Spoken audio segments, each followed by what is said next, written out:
ଘରୋଇ ତିଆରି ଚିଲି କୋବି ଏତେ ଟେଷ୍ଟ ଲାଗେ ମୁଁ ଜୀବନରେ କେବେ ଭାବି ହିଁ ନଥିଲି।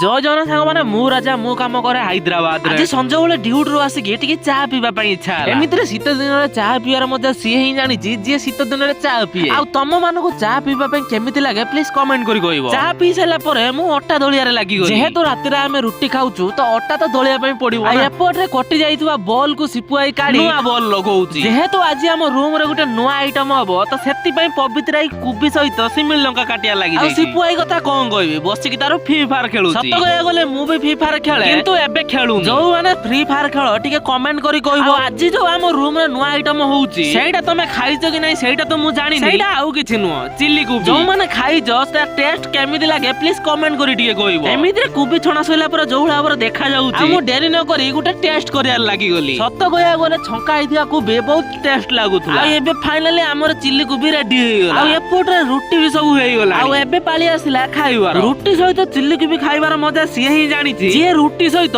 ଚିଲି କୋବି ଖାଇଛି। ସତରେ ଭାଇ ରୁଟି ସହିତ ଚିଲି କୋବି ଏତେ ଟେଷ୍ଟ ଲାଗେ ବୋଲି ମୁଁ ନିଜେ ହିଁ ଜାଣିନଥିଲି। ମୁଁ ତ ଚାଲିଲି ଖାଇବା ପାଇଁ। ତମେ ମାନେ ବି କେବେ ରୁଟି ସହିତ ଚିଲି କୋବି ଟ୍ରାଏ କର ଦେଖିବ ସତରେ ଖାଇବା ପାଇଁ ବହୁତ ଟେଷ୍ଟ ଲାଗିବ।